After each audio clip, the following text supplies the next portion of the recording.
Хора, няма да повярвате какво ни се случи. Преди една седмица получихме колет, който не сме поръчвали никога през живота си. Денис, ти поръчвал ли си го този колет? Не съм поръчвала абсолютно нищо. Значи донес ни го един много странен човек.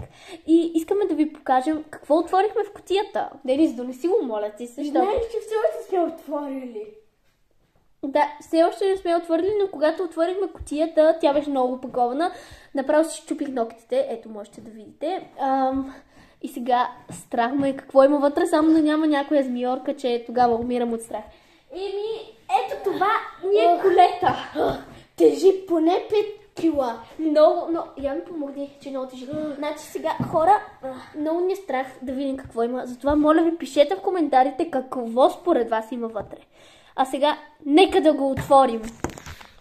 Добре, ето го този страшен колет. Как се обръща камерата?